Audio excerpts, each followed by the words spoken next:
finishes and factions catching action. Live. Right, and welcome back to part 3 of Finishers and Factions does Elimination Chamber with myself, Rich, and as with the other 2 parts, Adam's here too. Hi, mate. So this is the final part of our coverage of Elimination Chamber. We've done the 2 chamber matches. They are live. You can listen to them. If you haven't already, what the hell have you been doing?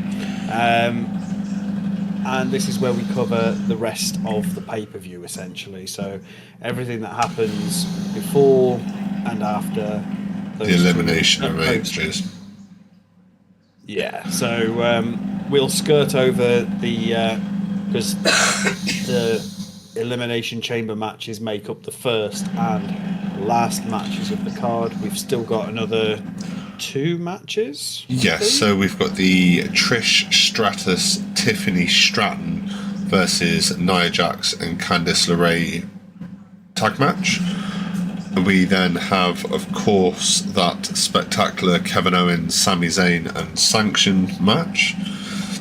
And then once we went from the unsanctioned match, it went into the men's Elimination Chamber, and then we got to see from the American Nightmare and others at the end of the pay-per-view. Yes. So this is likely not to be the longest episode in the world, just because there is a very little for us to cover, but it just gives us an opportunity to maybe discuss the 2 matches we've got to cover in a little bit more detail. Yeah, no, of course. And then obviously there's a few other bits that happened in between the matches and things that we'll discuss as well, little interviews and whatnot. So without further ado, if we dive straight in, otherwise we're going to have explained everything to do with the pay-per-view and nothing too with it. Yeah, so we start off with as you open up into the Rogers Centre, we get our first sort of first bits of information. They let us know that it was the first place outside of the USA to hold a WrestleMania, and we know that being WrestleMania 6. Yes. WrestleMania 6 in 1990, and Toronto also hosted WrestleMania 18 in 2002. Yeah, so we then get like just more of an introduction as to who's in the building and a little bit of information about sort of why they're there before we go into the first Elimination Chamber match, which was the women's Elimination Chamber match, which episode is, as we said, live. We then got an advert for Intuit TurboTax, who I'm guessing was a sponsor of the pay-per-view, including the WWE Women's Champion Tiffany Stratton, who we've both said off stream probably has never done her taxes or would know what tax was. So I thought it was a bit of a weird choice for her to be in an advert for taxes. But yeah, no, definitely a strange one for me, but it was there all the same. Where did it go from there, Ads? So you have a bit more information on all the different bits and pieces that go on with this as it goes, the little VTs that they have for different sponsors to do with it. WrestleMania, because we're on the road to WrestleMania, I'm sure there were WrestleMania bits and pieces in there. There was one with Jey Uso and an announcement about the WWE World, which looked like it was a Comic-Con style event for wrestling in Las Vegas during the WrestleMania week. So I think the world thing it's more like an experience. You can go in and experience to a certain degree what it is like to be a WWE superstar. Which, you know what, I'd probably take full advantage of. I'd probably still use it, to be fair. Las Vegas. Yeah, no, those tickets for us to go to Las Vegas, I did look into it. For us to go to WrestleMania for the 2 nights, accommodation, flights, and everything else, it's about 10 grand, and that was for us to sit so far up that we'd need binoculars, which were $24 US for a shit pair. So yeah, it was going to cost us a fair chunk of money. So we won't be going to WrestleMania anytime soon. No, not until it at least makes it over here into the UK. Yeah, come on, Honda. Don't need New Orleans. Need London. Yeah, following the women's Elimination Chamber match, they did a few facts about WWE Toronto, which was this is like the 12th PLE that they did in Toronto itself. They mentioned about the WrestleManias, which we mentioned about a moment ago, and this is actually the second time Elimination Chamber has been in Canada overall. First time was back in 2023 when Elimination Chamber was in Montreal. Oh, who won that one? I don't know. I'm sure I researched it at the time. I just didn't make a note of who won it.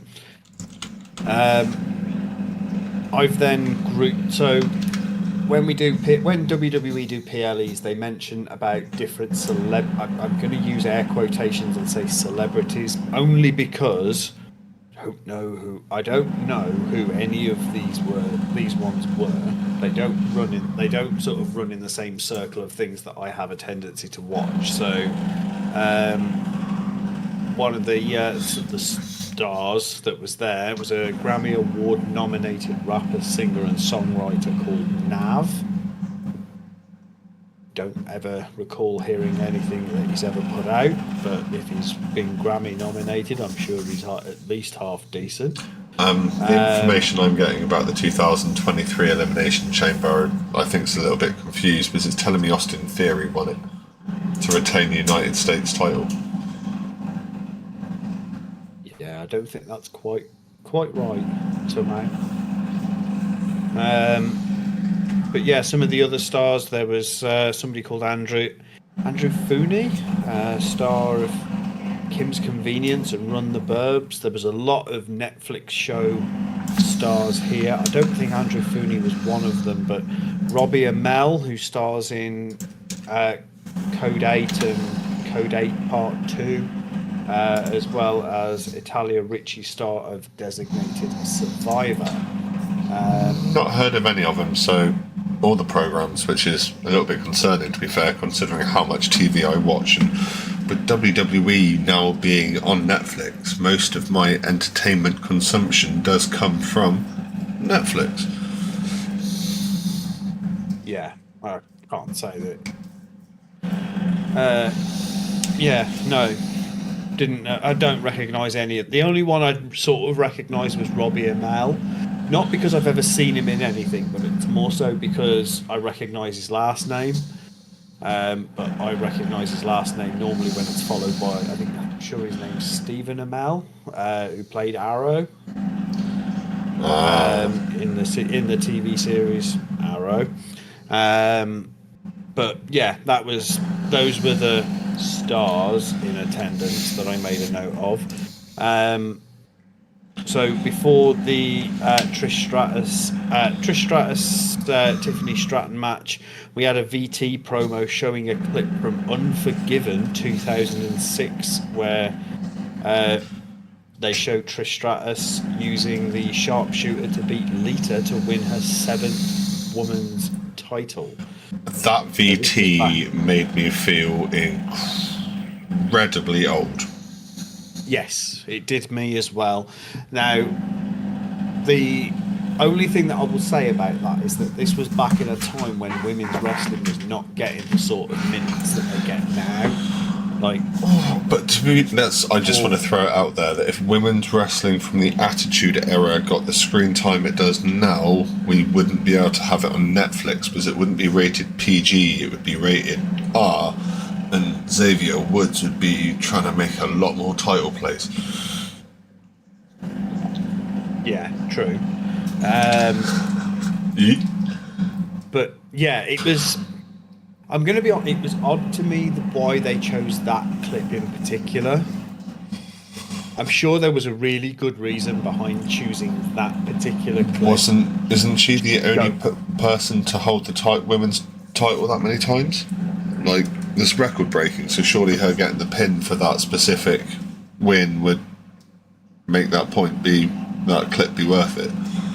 Possibly. But that's the theory I'd go with it anyway. If that's setting the record of the the most times that title's ever been held by one specific competitor, then the best clip to use would be that last pin, which unfortunately, the last win, which is the move on Lita. Yeah, this is true. I don't know how you could submit from a sharpshooter though. Like, it's one of those moves that does not look like it hurts. I did once let the bold bastard lock in a figure 8 on me in the front room of the house in Plymouth when we lived there, and I've never felt pain like it. And to be fair, considering the bold bastard was such a big bloke, I didn't think he'd be able to do it. But yeah, he locked that in, that hurts. I can see why people tap to that one.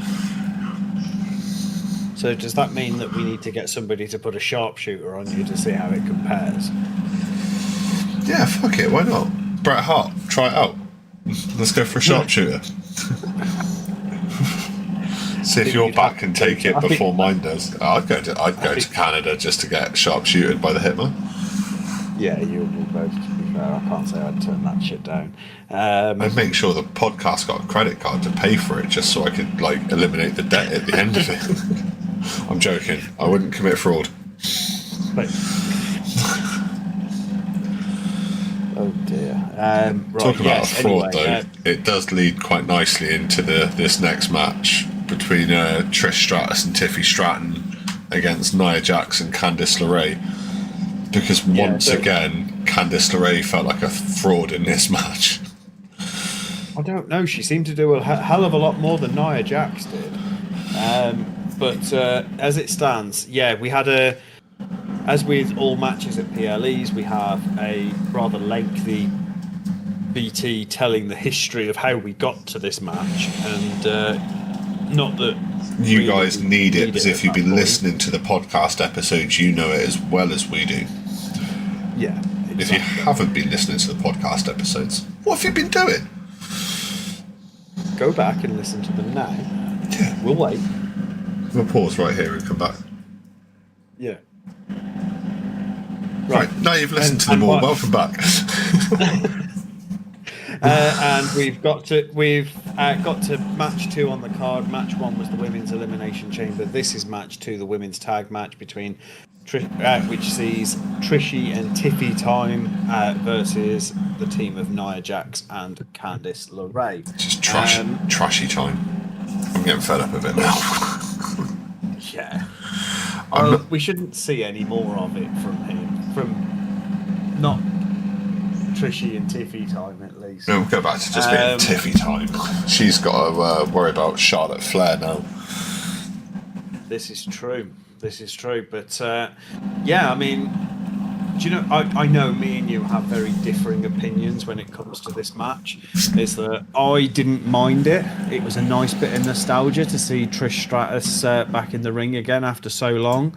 I mean, she's had a 25-year WWE career, and this was the first time that her kids were able to see her wrestle live. They'd apparently seen it on TV before, but never actually been there in person, which I find completely mad. The one thing I found completely mad is they dropped the one statistic that says that Trish Stratus has never lost a tag match in Canada.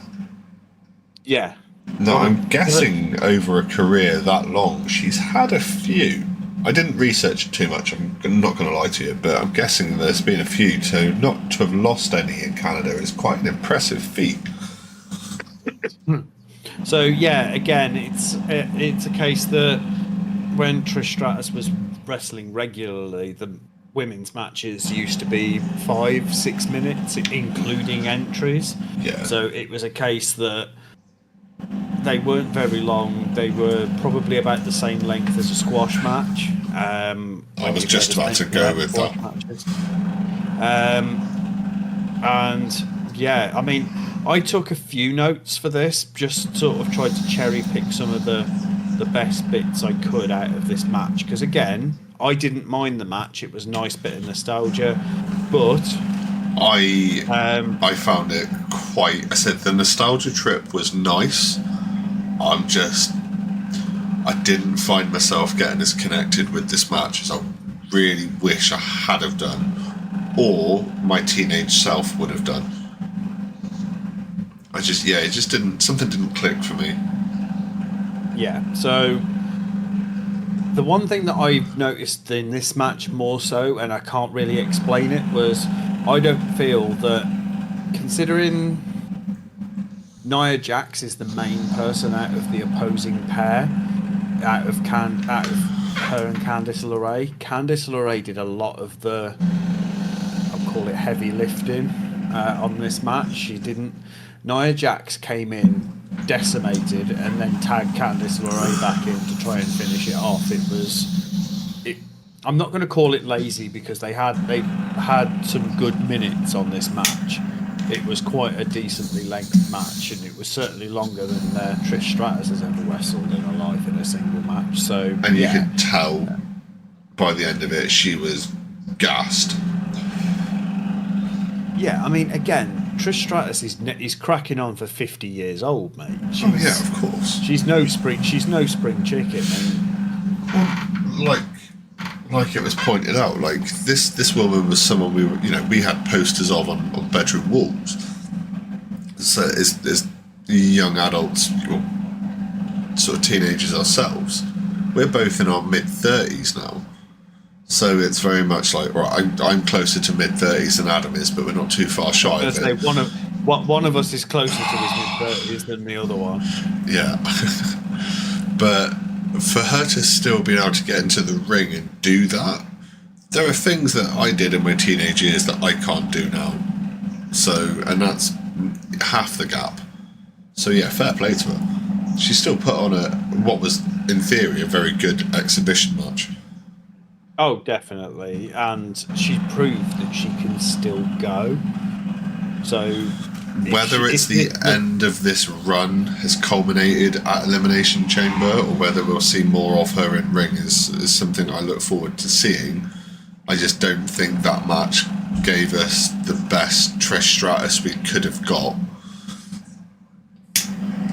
I think what we'll find that Trish Stratus will be wheeled out every time the WWE makes an approach on Canada. As soon as they're within the vicinity, she's not going to go on like European tours and shit like that anymore. It's not going to be a case that she's going to be a full-time competitor. She will very much be part-time, I feel.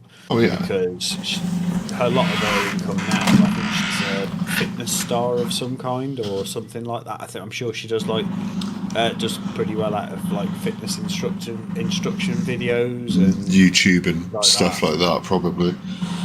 Yeah, but there was no fitness in it. There was no fitness instruction in this. I mean, she spent a good majority of her time, especially when Nia Jax actually graced the ring with her presence. It was a case that Jax was just ragging her about, mostly by her hair.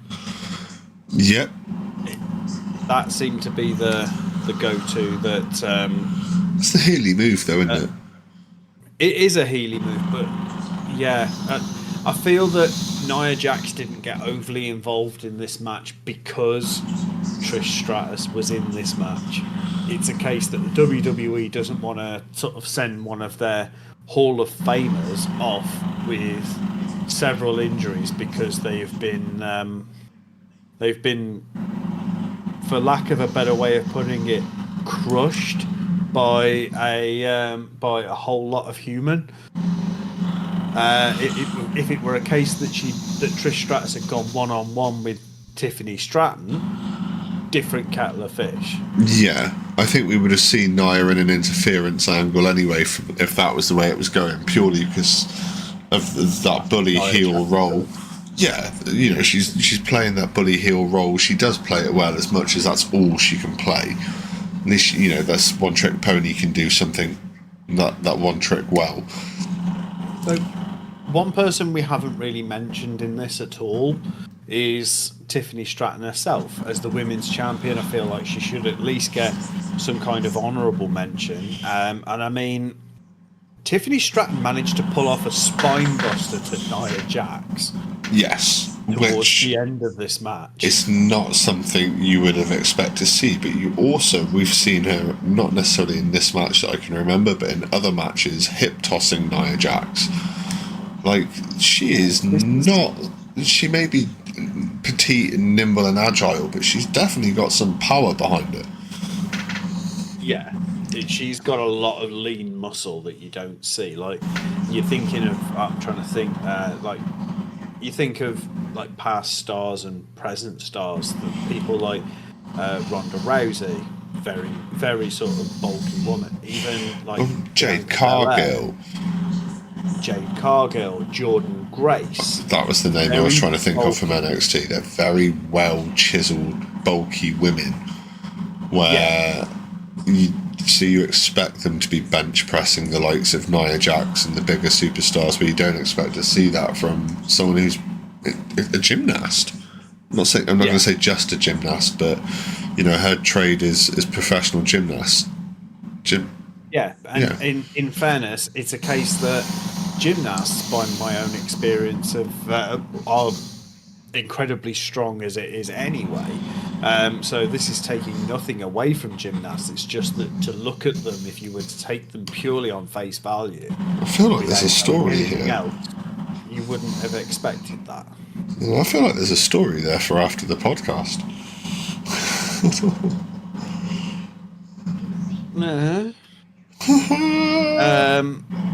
Gotcha.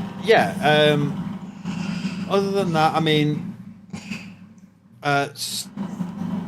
we do end up with the predictable ending to this match is that Trish and Tiffany do end up walking out with the victory over Nia Jax and Candice LeRae.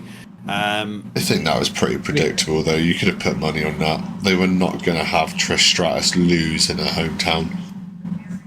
And if they'd have put another loss on Tiffany Stratton as well, it would really kill her push into WrestleMania for her match against Charlotte. Yeah, very much so. So it would make no reasonable sense to have her doing anything like that realistically. So, as you all know from our previous episodes, we've got favourites, and Tiffany Stratton may not be one of our favourites, but compared to Charlotte Flair, we love Tiffy Stratton. So we definitely want her to make sure she retains her title at WrestleMania and doesn't give it back to Charlotte. Even though I will say, slightly out of context, slightly not, I have seen a video clip of Ric Flair in wrestling gear at an event. Apparently, the storyline after one of his recent tweets about over his dead body will Cena break his title record. And apparently he's getting back in the ring and training. And I'm like, oh no, dear God, please do not introduce Ric Flair into the mix here. Like, I mean, don't get me wrong. He did some matches in TNA when he went to TNA because I remember watching them. He did. He did some work at AEW as well. Never in ring. Never in ring, no. But I was always. But the stuff he did in ring at TNA, I was always really impressed by. But that was considering how old he was then. Yeah, but he was there more often than he wasn't. He hasn't been in TNA in 10 years. Right? But this guy is 78 years of age, right? So the best we're probably going to see from Ric Flair, if anything does come of it, is him probably run in and slap Cena with a chair, but he might need a mobility scooter to get down to the ring before the match finishes, because he don't look like he can walk that well these days. Yeah, I think it's all bluster. I don't think we're ever going to see... I don't want to see it, I'm not going to lie. Yeah, I don't think anybody wants to see Ric Flair re-enter a WWE ring at this point. Anyway, we'll move on from there. Next up, we had a VT showing The Rock, his role and impact as part of TKO's board of directors, basically trying to illustrate more so the point of the doors that he could open for Cody Rhodes if Cody Rhodes accepts his offer of selling him his soul later on in the card. And yeah, it was almost like it was a very cornbally sort of, look at me, I'm a philanthropist sort of, yeah, very much that sort of character they were trying to play him as. And yeah, look at all the good that I do for everybody else. This is what I could do for Cody. But why? Why Cody? Like, out of all the people The Rock could, you know, boost up through the rankings, you know, all the low-hanging fruit that he knows will take that offer, why pick the one guy he's got a gut feeling might not? You know, like, there's a 50-50 chance that he might Maybe not. That's it. Maybe that's it. Maybe it's the fact there is a chance that he won't, and it presents a challenge to him. Whereas, you're right, he could go to some more of the undercarders and give them the same offer, and they'd snap his hand off there and then. I'm pretty sure if you turn around to the Miz or and said, look, I'll help you out, I'll help you get a title, right? But you're going to be mine, right? Like, I own you. You do as I tell you. Miz would sell his soul and his asshole in seconds. Where yeah, he wouldn't even necessarily sell it. He'd just give it away. But yeah. It's the same for anybody. You could go to the likes of like Akira Tozawa, Otis, that sort of level, and if he turns to them and says, "I could make you WWE champion in 6 weeks," be like, "Fuck yeah!" Yeah, well, I think there's a name there. I can't. So I believe, no, I haven't watched Monday Night Raw yet. I know you have. Yes. Does Otis have a match against Gunther? Because yeah, he does. I've seen a clip online, and apparently those two are trading slaps, and it sounded like God himself had come into the arena and just bitch slapped one of them. So, yes, that does occur, and if you want to hear more about that, you can wait for the episode on Monday Night Raw that Finishing Factions will be releasing next. We then go into the mandatory VT showing how we got to the unsanctioned match between Sami Zayn and Kevin Owens that normally precedes said unsanctioned match. Again, if you want to hear about the history that's there, go back and listen to the episodes. You had a chance. You should have listened to them by now, so we shouldn't have to go over this again. No, and I don't know about you, but outside of the Elimination Chamber matches, which I was stoked for, do not get me wrong, this was on paper, if you were to hand me the match card and be like, right, pick a match of the night, on paper, this was the one I would have chosen. This is what had me the most hyped for Elimination Chamber, was this match, purely for how well they built it up. So I went into this match not necessarily not knowing what to expect, because we've seen Sami Zayn and Kevin Owens tee off against each other a lot over the years, and it's a case that I knew full well what to expect, but I couldn't have got it sort of play by play, and certainly didn't know for certain who was going to walk out of this with a hand raised. Now, I got from the start of this match to the end of this match and managed to take well over a page worth of notes just on this match alone. Yeah, I have an obscene amount of notes on this match. So my notes normally is, I know we talk about how we set things up. My notes are normally quite play-by-play. I like to try and get as much information as I can from the matches that have got me really, really sort of interested and intrigued into what's going on. And you can tell what I thought of a match by my notes on a match. Because the more I enjoy it, the more notes there are. The less I enjoy it, the less I write down, because I'm normally kind of like, I'll be back in a second and I'll go for a pee or something like that, and then I end up forgetting to write anything that I have seen. But yeah, I pretty much managed to call this play by play for a lot of it, and yeah, I couldn't take I had to move my phone where it was leaning. For some reason, I was watching it on my phone, making notes on my PC, when I could have just put it on another monitor and watched it on the PC. Which is exactly what I did. So, but yeah, no, it's very much a case with this match. It was I made a note every time a new tool made its way into somebody's hand, sort of thing, as you'll see. Yeah, I did the same thing. So, an unsanctioned match isn't a match type that we see very often, and it's for very, very good reason. We have seen one recently, though, and that was at NXT Vengeance Day between Ethan Page and Javon Evans. But that is the most recent one outside of this match that I called, by the way. Just throwing that out there. If you haven't seen that episode, then you know what to do. I'm not going to repeat myself. So for this one, this was we've had two in up until sort of like the first week of March. We won't see too many more for a while. But yeah, this definitely had written exactly what was going to happen. Carnage. So, with an unsanctioned match, there aren't any rules. The ref is there just to call a submission or count a pinfall, or check to see if you're still conscious. I don't even think they go to that extent, to be quite honest. It is a case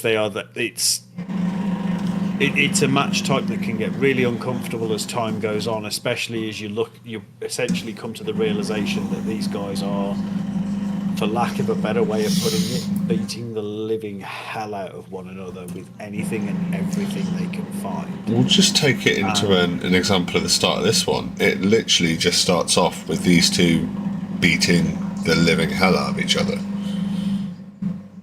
Yeah, so, I mean, Kevin Owens was the first to go for a weapon, but I did take note that Sami Zayn was the first one to actually get one.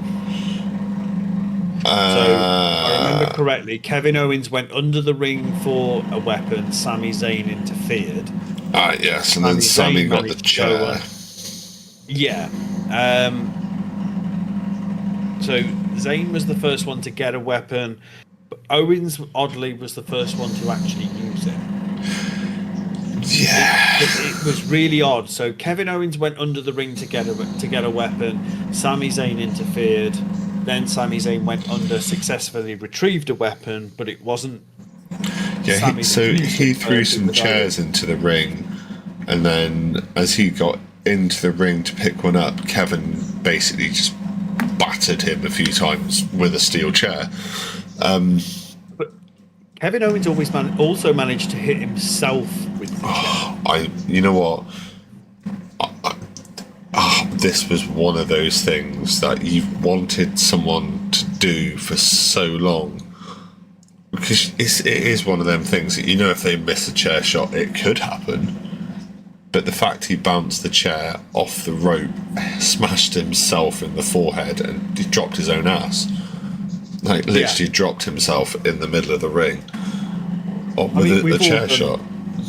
We've all done stupid shit like this before. It's a case that whether you've done it on purpose or whether you've done it accidentally, it fucking hurts. And you end up sitting there for at least a minute thinking, what a fucking scumbag I am. Like, seriously.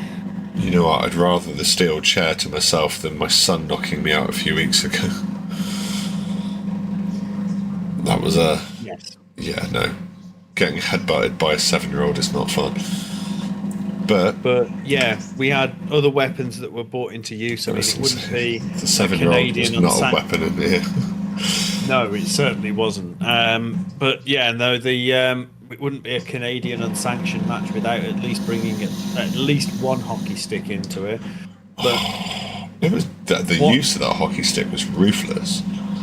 Oh, 100%. But what truly sort of took this to the level that what truly let us know that this was an unsanctioned match was that Kevin Owens actually bit Sami Zayn at one point. Like, he was I biting him on wasn't just the imagining that, was I? I thought I was just imagining No. that. That was actually a thing. No. Yeah, he did. He only did it. He only did it at one point in the match. It wasn't something he kept going back to. But yes, Kevin Owens bit Sami Zayn on the face. Like, Bastard. this was not a like your standard grudge match. This was Oh, these guys wanted to tear each other apart and physically send each other back to their own families and their own caskets. Like, this was war. yeah. I mean, there was. I struggle to think of any weapons that we don't normally see that didn't come out in this. It's a case that we had. I think they were between the two of them. They put each other through at least 4 tables during the course of this match. Yeah, so they had tables and there was countless chairs that were warped, broken, beaten, including one that was introduced quite late in the match that was pre-wrapped in barbed wire. Yeah, I feel like I feel like That may have been planted there.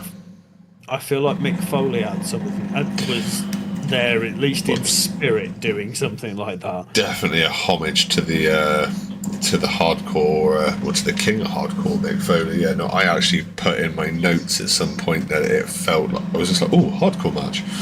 Like you knew as soon as you saw that shit was about to go down. Yeah, this was like. Once we'd gotten to the point, I think I'm just trying to track through my notes, and because if I went through and literally did every single one of my notes, I'd be calling it play by play, pretty much. Well, there was pardon me. There was quite a big whoopsie that went on a little bit, sort of like halfway through the match, so to speak. Actually, I'm going to disagree with your comment on the tables too. There was 5. There was 2 on the outside when they were fighting out there. You had the 2 that were stacked together, and then the one that Sami Zayn sets up at the end that Kevin puts him through. But yeah, that's irrelevant. So at one point, you've got Kevin in the corner, the ref whose name was used quite a lot that I can't remember. Going to say the first ref. You'll understand what I mean in a second. Sami lines up a haluva kick on Kevin. Kevin pulls the ref in the way. Sami haluva kicks the living chops off the ref, puts him down and out, which was interesting. I always love watching a ref get destroyed. And then you ended up with Charles Robinson running out into the arena, and then he gets completely destroyed with a clothesline, and then they brought out a third referee that looked like he basically shit himself on the way down to the ring and was not getting involved in whatever was happening in that ring during the time. And we saw a space of, was it 3 referees within 60 seconds at this point? Yeah, so one ref gets taken out by the haluva kick. KO clotheslines Charles Robinson pretty hard. The only reason Charles Robinson comes down to the ring, other than leaving them in the ring with no official, was the fact that KO hits a stunner onto Sami Zayn, goes for a cover, but because he's had the ref taken out, there's no ref to count it.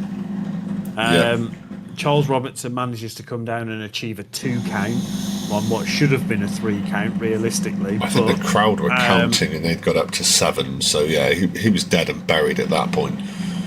And KO put down poor Charles Robinson, who just came down to pretty much take the place of his annihilated colleague, and then, as Rich said, got annihilated himself, at which point a third ref comes down to make sure Charles Robinson's not dead. Yeah, so just before that, I did make a note that Sami Zayn got sent through a chair in the middle of the ring off a brain buster. So it's not very often we see a lot of these moves. Kevin is the only one that kind of getting away with them at the moment. We did see, I think it was Jordan Grace hit a muscle buster a couple of weeks ago on, last week I think it was on NXT, possibly the week before. Yeah. But we're seeing a lot of these moves get pushed back in that we've not seen for a long time, or they were banned moves for a long time. They were banned moves because they were being used too often by wrestlers that didn't really have the experience to be able to pull them off. Oh yeah, definitely. And they're moves that, if they're done properly, they look brutal. But if you take care of your opponent as you're supposed to, then nobody gets injured. But in the heat of battle, once you're in the ring, you're sweating like there's no tomorrow. It's a case that mistakes are easy to make, and when you're dealing with moves that literally your opponent has to put their full trust in you, some of these moves just aren't worth using. Oh no, definitely, and I'm sure as well that they're told, do not do such and such. Our insurance doesn't cover it. So this is it. Insurance and medical care is obviously, if they're injured in ring, then WWE pay for it. If they're injured training or doing something outside of the ring, then WWE are like, tough shit, mate. You've got a huge medical bill to pay. Yeah, because not only that, but WWE are now, didn't always used to be this way, but all wrestlers have got what they call a downside guarantee, which basically gives them a set amount of money at the base level. It's like a minimum wage, essentially, but each wrestler has their own downside guarantee based on what they negotiated in their last contract. So, like, for instance, some of the bigger names will have probably a couple of mil as their downside guarantee, whereas some of the smaller name, you're probably looking at somewhere between $500,000 to $750,000 a year. But obviously out of that, they've all got to pay their travel and accommodation and food and all their expenses. They don't get any of those back. They only get paid if they show up on the programming they're supposed to be on, which is why you probably see a lot of these guys try and get on. Like we've seen recently with Bayley and Roxanne Perez, they've been on all three shows for a couple of weeks, trying to just bump their paycheck, get an extra match, and if they can, for extra appearance sales, merch sales, meet and greets. It's all a way of making money, which is in theory what they're there to do. And yes, it's great we get to get entertained by it, and entertained we were in this match. They've still got to pay bills at the end of it. Yeah, this is it. But if we swing back to the match a little bit, so after having gone through a complete menagerie of different weapons that have been used, including plane chairs, barbed wire chairs, hockey sticks, ring bells, trash cans, tables. We even got ECW chants as well. Yes, we did. That was with the barbed wire chair, if I remember correctly. Yes, it was. That comes out and all you get is EC dub. It was. It's a very ECW type of thing to have there for it, to be fair. But yeah, it's we get towards the end of this match and we've got officials coming down to the mat pleading with the pair to put an end to it, because it's getting to the point that while WWE wash their hands of all responsibility, they also want to keep having these people that are drawing people in to house shows and TV tapings so that they can come and watch Kevin Owens and Sami Zayn. After that hell of a match they had that was, all over the internet. Yeah. It's a case that they want to be able to still say, you can still come and see Kevin Owens perform live and Sami Zayn perform live as well. Yeah, trying to dodge spoilers for this match was impossible on TikTok, I tell you. So I managed to avoid any spoilers for this match, so I went into this match with it completely unspoiled, more or less. I hadn't seen a result, but I'd seen a move. The only spoiler that I had seen comes up in a little while, but after the officials are out bleeding, we've got they're still sort of last gasp attempts to try and win this. I mean, Owens is hitting package pile drivers on the concrete, and Sami Zayn manages to hit a blue thunder bomb through the 3 chairs though for a 2 count at some point, so he's not completely out of this. It hasn't turned into a Kevin Owens is just kicking the shit out of Sami Zayn match to an extreme. Don't get me wrong, he's all over him, but yeah, Kevin Owens is running around this ring like he's P Diddy in with a bottle of baby oil, like. But Sami Zayn's fighting back, and he does pull off some horrific moves in the process of trying to fight back. But Kevin Owens is just a cut above the rest, unfortunately. I mean, he really focuses in on Sami Zayn's neck, which we know is not 100%. And even Sami's trying to show us that through the match as well, where he keeps like tapping his arms and trying to be like, look, they're numb, they're not working. Like, what's going on? Why am I not feeling as strong as I should do? Yeah, this is it. But Kevin Owens eventually walks out with a win for this one. He gets a double power bomb off, and he looks like he's just setting up for another package power drive or a pop-up power bomb when we hear another set of music hit the arena. We do. We hear voices, and that can only mean one person. Adam, who made their return at Elimination Chamber this year? So at Elimination Chamber this year, we had the return of Randy Orton, the Viper, who had been out on injury for a good couple of months, actually, on the back of receiving one of these package pole drivers from Kevin Owens.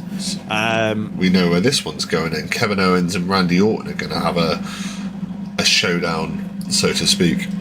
And Kevin's had some big, brutal matches recently, so I'm not sure if throwing him into another feud straight away is a great idea, or whether he's going to need a little bit of time off before we see him jump straight back into a ring, especially. You got to think, his last couple of matches, especially at PLEs, he's had an unsanctioned match at Elimination Chamber, and then he had that match against Cody Rhodes at Royal Rumble where he got absolutely obliterated. He's had two huge matches recently, especially the time we've been doing this podcast. Well, even in the last month, he's had 2 huge matches.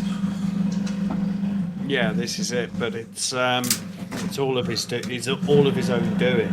One of the things I did note about Randy Orton's return on this one was the pop that he got. The pop when voices hit, it was like, oh shit. And was it just me, or I think Randy Orton, when Randy Orton actually came out, one of the things that I noticed, it was a case that he seemed like he was in phenomenal shape considering how old he is. Yeah, I was about to say, he's stacked still. Yeah, well, I think he was 26 when he made his debut on WWE. Might have been a little bit younger, and he's always been well built, but the guy's racking up his years, to put it kindly, and Randy Orton is 44 years old, and he's in better shape than I've ever been. Yeah, I've never taken off my shirt and looked like Randy Orton. Trust me, I'd love to be able to get to that point, but I like donuts too much, pizza, than fizzy drinks. Pizza's a bit of a stumbling block for me as well. Yeah. Fizzy drinks. I'm sat here with a pint of Dr. Pepper as it goes. Well, I bought myself another bottle of Tango because I finished the original one and left it in the fucking kitchen. And then when I started the podcast, normally it's on the floor by my feet, and I reached down for the bottle, and the empty one was there, and I was like, "Oh no, dickhead!" So as soon as we wrap this episode up, which we've still got a fair chunk to do, I'm going to be going to grab that. Yeah, so we'll finish off the Kevin Owens match coverage just with a few bits from when Randy Orton comes in. So Randy Orton makes his normal sort of calm, collected entrance into the ring, very much showing why he is called the Viper. It is, yeah, he's very much coiled, waiting to go. Oh yeah, and he squares off. And in fairness to Kevin Owens, despite the war that he has just been through, he's still egging him to get into the ring. He can barely stand there, and Kevin Owens is like, "All right, mate, come on, fuck it, let's go." Yeah, Randy Orton's fresh as a daisy, mate, and he goes in and pulls off an RKO really rather quickly. Even so, we're talking about forbidden moves. Randy Orton. He went for the punt. He went for the punt kick. The punt kick, and ended up being stopped by. But he ended up being rugby tackled by a few different WWE officials. Kevin Owens got lucky with that one. I think obviously, like, Kevin Owens injured Randy. Randy, as we said, is getting on a bit.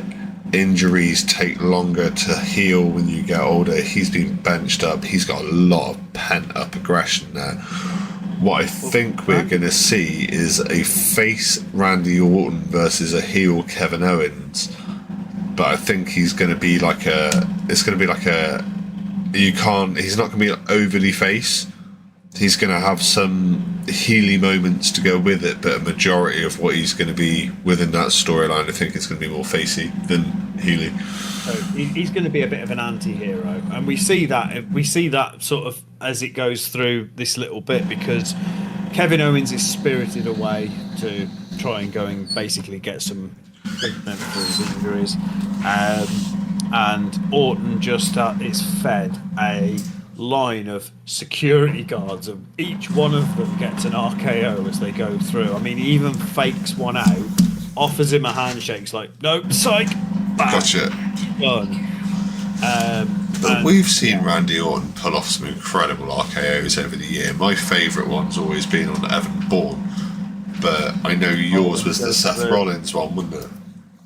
So mine was always the Evan Bourne, but everybody does always bring up the Seth Rollins curb stomp into an RKO, which was, both of them are beautifully done. But at the Evan Bourne one, it was one of those ones that they tried getting right and they couldn't get it right, and it was a case that on the day of the match as they were setting up for it, it was like, yeah, fuck it, let's just go for it. If it works, it works. If it doesn't, we're dead. Pretty much. And thankfully managed to sort it out. They managed to get it all done. And yeah, like, but yeah, I mean, this was aside from like the chamber matches, which are the main attraction, this was the one that we were looking forward to, and I don't think anybody was disappointed with what we got. If they were disappointed with what they got, then I don't think they're wrestling fans, because they were there for the beatdown, not for the story behind it. No, this is it.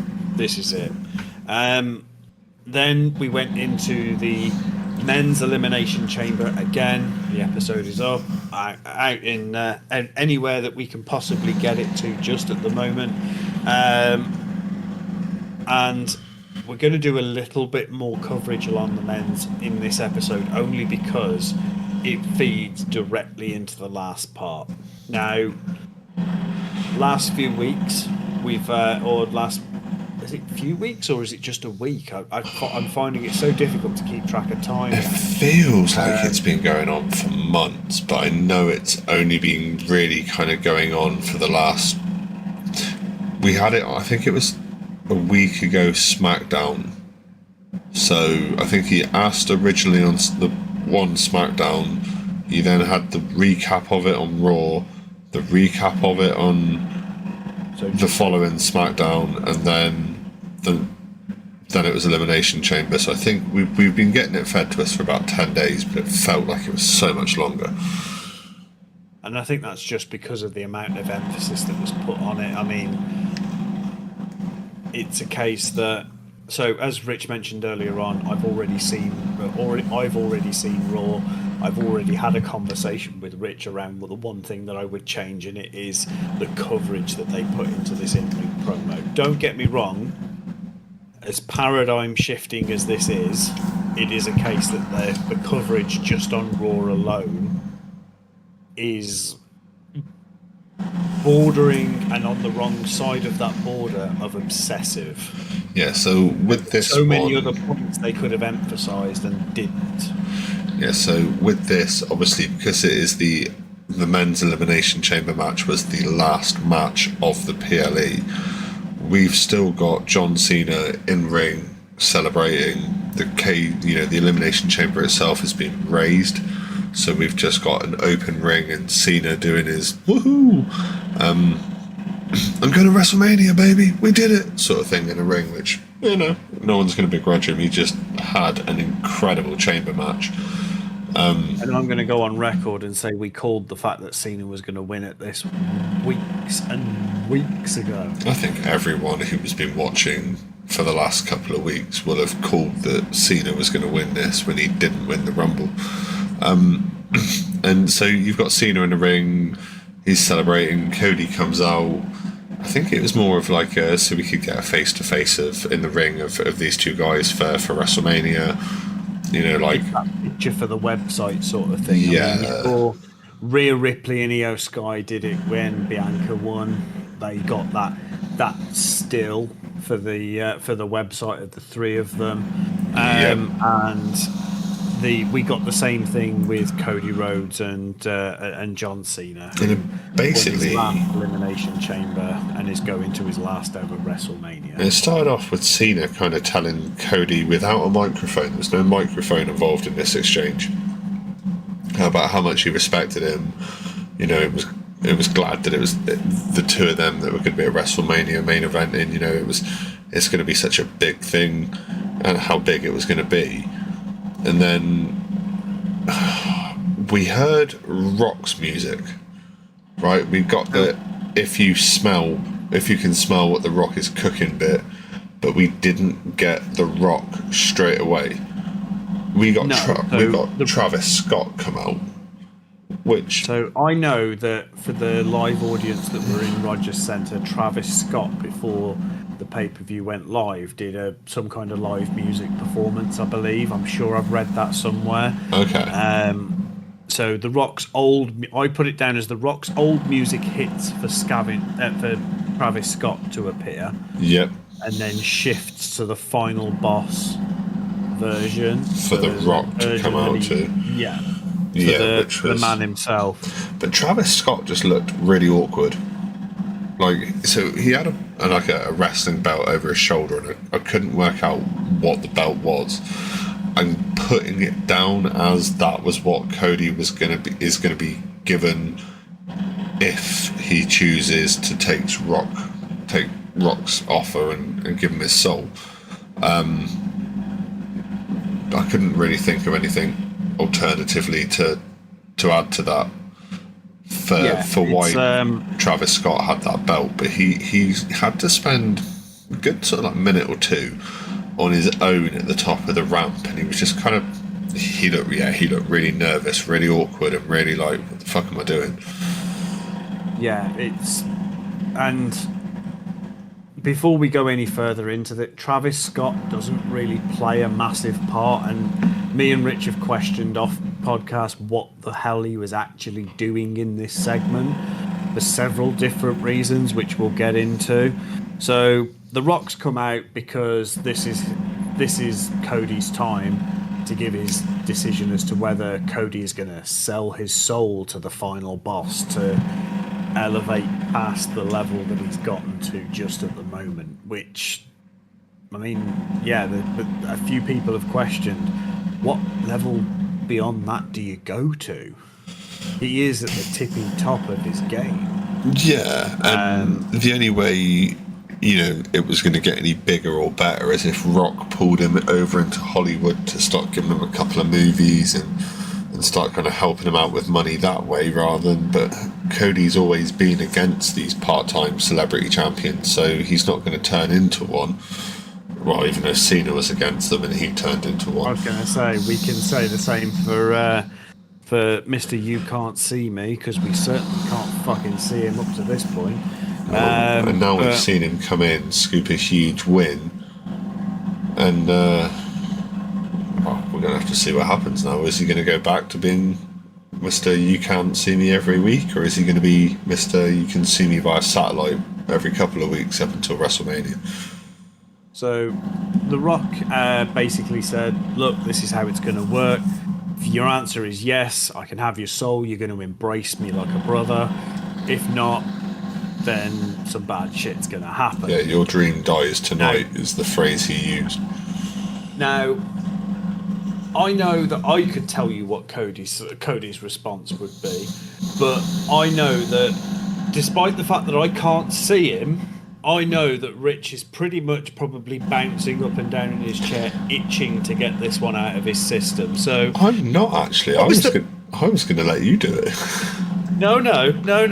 Rich, what was Cody's answer to The Rock? I think it was something along the lines of, and you can quote me on this one because I wrote it down. Hey Rock, go fuck yourself. Yeah. I writ this down as well, and the other thing that I writ down did you get Cena running around in the background like a small child? Yeah, even Cena was like, oh shit, he fucking won that. And yeah, no, really sort of playing up the part. And but he's an asshole. Right, so we're going to get into the real meat and veg of the end of this particular, well, not even the end of this promo. It was probably my favourite part of the promo, but you'll understand why. I'm just a childish bastard. So, after we see Cena running around like a schoolgirl that's just been asked to prom, he then kind of, you've got like a Mexican standoff of stairs, so to speak. So you've got Rock staring down Cena and Cody. Travis Scott's just kind of staring the mat out at this point. He doesn't really know what the fuck's going on, I don't think. Oh, Travis Scott's in the corner with his Rage Sage or whatever the fuck they were calling it. I'm pretty sure irrelevant at this point. That Travis Scott had a smoke before he entered the arena, and by the time he got to the arena, that said smoke had kicked in, and he was firing on probably 2 out of the 4 cylinders. He really did not look like he knew what was going on. And then we... Probably running on half a cylinder. Probably, to be fair. So you've got Rock staring at Cena, staring at Cody. He stares back at Cena and smiles. Stares back at Cody, stares back at Cena. Then Cody's looking at Rock, looking at Cena, looking at Rock. Like, what the fuck's going on here? Like, fair... Well, carry on. Cena brings Cody in for like, dude, I'm so happy that you've not sold your soul, sort of thing. Yeah, it was like a celebratory, like high five hug thing, wasn't it? It was cool. There's an embrace, but you sort of see, and I spotted that. Now I'm going to preface: I knew what was going to happen before it happened. It was spoiled for me by social media, so I knew. I knew what I was sort of looking out for. So the fact that I'm going to sit here and say, the minute you see Cody and John and Cena's face pass one another to the point that you know that they're not in each other's eye line anymore, you see Cena's face as he goes into the hug is a smile, he's happy, and then you see the shift. And it's like that smile disappears, he is straight-faced. He looks so strange when he's serious, doesn't he? It's not a side to Cena we're used to seeing. Well, he came in a heel sort of role. Like I'm describing this, and it's a case of I'm fucking getting goosebumps thinking about it. And yeah, you see the face, the expression change, like the mask drops on Cena as their faces pass. Cody hasn't got a clue, and all you see is The Rock's makes the like the slit throat sort of gesture, but he does it underneath the bottom of his jaw, and then you see Cena kind of nod, and then Rock nod, and it's kind of like, oh, wait a minute, and then we got the one thing that I never thought we'd see. Like Adam says, the mask goes up for a few seconds. Cena steps back out of the embrace for him to drag that right foot that he's threatened to heel turn with so many times over the years back and slam it square into the meat and veg of Cody Rhodes with a low blow in the middle of the ring. At which point, world shook. I've seen video clips online since this event of children in the kitchen with their dad watching this, and when John Cena low blows Cody Rhodes, these two kids erupt in tears. Like, so you've got to think, for the last 25 years, Cena has been this paragon of light.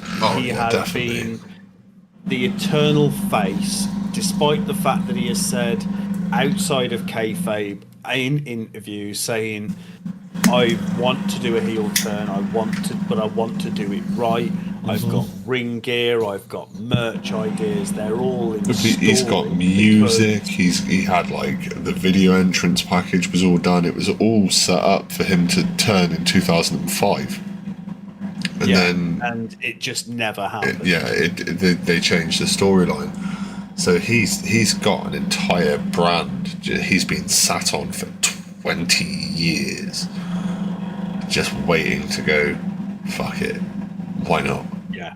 And I even threw this theory out there. Obviously, we've just had the wrestling world has just collided. Now, Cena is going into heel for the first time ever, and I said to Adam earlier, would it not be funny as the most heelish thing he could do in the world now? There is no limitations. John Cena as a heel has never been done before.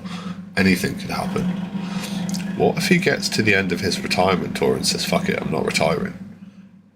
There's been some interesting... I'm going to correct. So we have seen Cena as a heel. Just not very... we saw him when he first debuted as a heel, because he came in with the Ruthless Aggression promo and stuck one on Kurt Angle. It was the Ruthless Aggression, it was the Doctor of Thugonomics. He did all of that. That was his heel phase. He then went to Hustle, Loyalty and Respect, and sort of this paragon of light that we got so used to seeing him as. He was the hero for so many, not just adults now who were kids when they started watching him, a little bit like me and Rich. It's a case that those kids have grown up, had kids who have been introduced to John Cena, who have only ever known him as this paragon of light. And I will keep coming back to this turn of phrase because it's the best way I can think to describe it. Yeah. Is that paragon of light. He was the epitome of what it meant to be a hero in the WWE. Yeah, so once he's stuck his foot well and truly in Cody's plums, the beatdown started, really. I mean, it was a standard beatdown to a point, apart from there was a few bits in there that I thought were a bit cheeky. One of them was that Cena hits Cody with his own watch at one point, smashes him in the face with a Rolex watch. Now, I'm not sure if it's the one that his dad used to wear, but it was very similar to the one that Triple H gave him that belonged to his dad. So if that was a chip there, that was quite an interesting detail. The other one was that Cena beat Cody with his own championship title belt. Not once, but twice.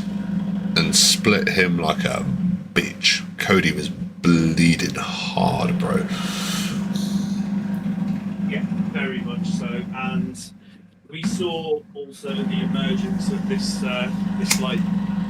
this belt that the Rock has had made up, which had Cody's soul written on it, as well as the death date of Dusty Rhodes. I thought that was a bit of a dad. piss take with that personally, but it did work the heel persona very, very well. It was part of the emotional blackmail that The Rock was trying to use to get Cody over onto his side. And yeah, it's a case that at one point The Rock comes in himself, wiped blood from Cody's own blood from his face, and just smears it over this belt like some kind of blood sacrifice type ritual that he's imbuing this belt with Cody's blood. Yeah, no, there's so much that could be said about just that little bit. But the reason that we've written Travis Scott out is because Travis Scott has very little to do with what's going on in ring, apart from one small bit where he essentially tries to get a bit of a lick in, and it's come out afterwards that Travis Scott has ended up actually injuring Cody Rhodes in the process. And it was a discussion between me and Rich about why are we letting a non-wrestler, essentially a fucking nobody who's not been trained in any way, shape or form, perform any sort of aggressive move against not just a trained professional, but a trained high-earning professional. This is the face of the company, and Travis Scott has hit him that hard that apparently reports are he's perforated his eardrum. Like, that's gonna hurt, bro, and he can't work with an injury like that. Like, that's fucked, bro. Like, and you can hear how heavy that slap is when it goes in too. Like, it ricochets around that arena. Yeah. There was no way that Travis Scott was in a right mind to be able to even attempt something like that if he was trained. The fact that he is not is just, shouldn't have happened. There was no need whatsoever for Travis Scott to have even been there. No, exactly. One thing I do want to have put on record, though, that as we are recording this episode on the 4th of March of this year, if Cena goes to WrestleMania and beats Cody Rhodes for the title, he brings back the spinner belt. Okay. I think the spinner belt's going to get dusted out. If they're going to give Cena a title, they're going to give him the spinner belt, because that is the most iconic Cena belt there is.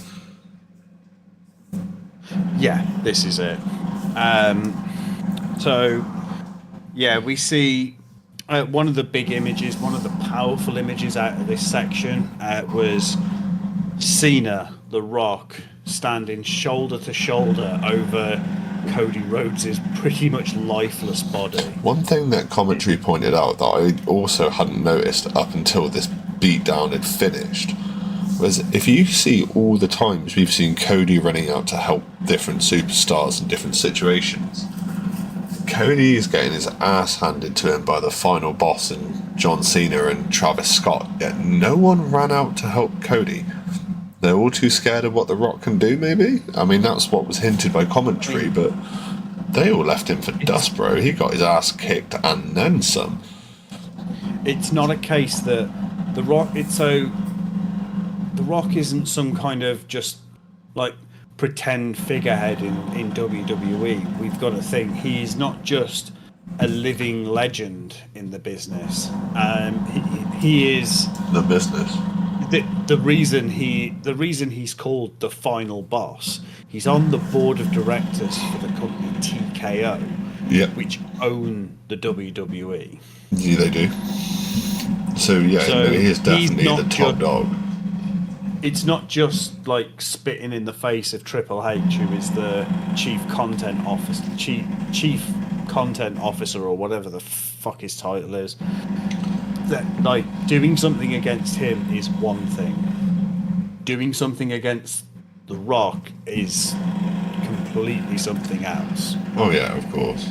And then with the fact that no one would do anything against Trips because Trips ain't allowed to do it anymore.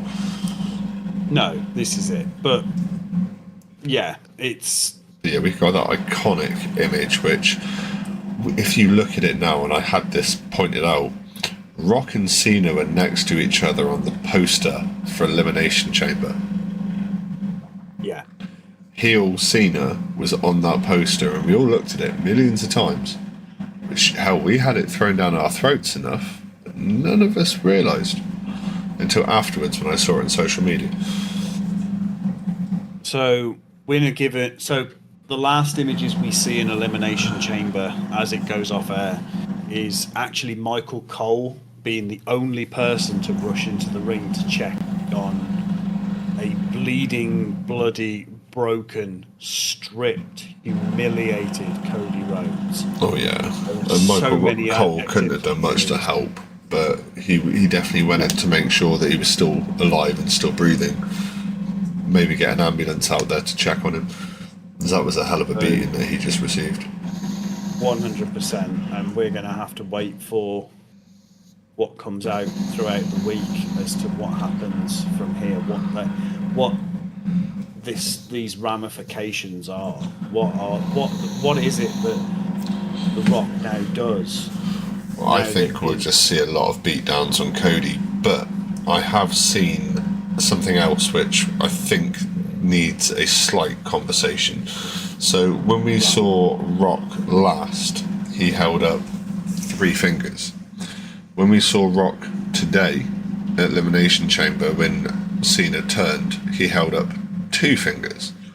So are we going to see, obviously Rock is going to be involved in this WrestleMania match one way or another, whether it's an in-ring capacity or an interference or something, or even if it's just a VT, to be fair. We've still got a finger left. What could that final finger be? And how could we have this set up? So there are theories already circulating online That it's Roman, but that it's another member. Now, I haven't seen anything to say that it's Roman specifically. One name that I have seen thrown out is LA Knight. yeah, no, I was just working on we haven't seen much of the big dog recently. So we knew after he got well and truly curb stomped at Royal Rumble that he was out indefinitely until after Elimination Chamber. Now we will have to wait and see if that one particular theory is going to be. I mean, I've seen I've seen a mock-up of a poster possibly for Survivor Series, which sees like Team Rock and Cena versus Team Cody and Roman. Oh dear God. Now, I'm not saying Survivor Series is a long way off. We've got Mania and so many other bits and pieces to get through before that before we even get to that stage. Yeah, we do. There are so many possibilities with what happens with this shift that we've had in WWE as a whole. I mean, not to put too fine a point on it or anything like that, but John Cena is, even though he's not been in the WWE for a while, he is still a big part of what WWE is. Oh yeah, definitely. He is still very synonymous with this industry, with this business, with this name. It is a case that you can get non-wrestling fans who will know who John Cena is. Yeah, definitely, definitely. It's a case now we're dealing with something we haven't seen in a very long time, which is a heel Cena. And we've got to wait to find out what that looks like and how that presents itself. Yeah, see, the small child in me does not want to wait. It's like Christmas, mate. I mean, I don't really do Christmas. I'm more excited about what we're going to see from Cena than we are about Christmas. But this year is going to be fucking incredible for professional wrestling, dude. We're going to have to wait and find out how much of Cena we're actually going to see. Well, for the man that we can't see, it's better than nothing. That's not necessarily a thinly veiled joke at the fact that we can't see him. It's more of a case of we genuinely haven't been able to see him since Royal Rumble, and we've come back to Cena now being... Someone we might need to check in on, though, since this has all happened, was actually a gentleman by the name of Ron Killings, who we should all know as R-Truth. His social medias have been absolutely hilarious since all this happened. So yeah, you keep more of an eye on this than I do, admittedly. But so Ron Truth put something out that was basically, what does it say? Let me find it. I know he's put something up about crashing out. Yeah, we live in the craziest times. But it was something like, oh my God, John, what the hell have you done? Or something like this, like, are you okay? Think about the C Nation and stuff like that. And you're like, oh dear God. So R-Truth has lost it. That, I mean, saying that R-Truth has lost it at this point is a bit sort of tongue in cheek at the best of times. But what we've got to remember is that R-Truth sees John Cena as his childhood hero, even though pretty sure that R-Truth, if he didn't come in at about the same time, came in before Cena did. So R-Truth's been in this a very, very long time. Yes, but it says, what about C Nation? What about the fans? John, are you for real? Say, fuck them kids, ask him for a friend. Because obviously John Cena is, in his face role, is the man that has done more Make-A-Wish meet and greets than anyone else that works with Make-A-Wish. John Cena is the most Make-A-Wishy Make-A-Wish. Like, he's done more than anyone. So, and he lives his normal life with it, or the life outside of his house, when he's in public view. He lives that character. He is Mr. Hustle, loyalty and respect as he's walking around when he's meeting fans, dealing with members of the public. You know, like, that is who he is. So it'll be interesting to see what heel Cena does. We're going to see a lot of, like, I don't know. I don't even know what to throw in there. There's the endless possibilities. But like we've said, we're going to have to wait and see, just like you guys. And you're going to have to wait for future episodes to keep on top of it if you're not watching. Yeah, this is it. But I think for now we've had enough discussions about Elimination Chamber. I think we've flogged this donkey dead. Oh, pretty much. We have beaten this government mule to within an inch of its life. So we're gonna leave you all here. The next time you will hear from us is Finishers and Factions does Monday Night Raw, which is obviously going to be a lot of fallout from Elimination Chamber. We're not just, and we've got the Rhea Ripley Io Sky title match to look forward to as well. Yes. So that's a lot coming in that episode. Yeah, 100%. So, but we'll see you all then. It's a goodbye from me, and it's a goodbye from him. We'll see you soon. 100%. Peace.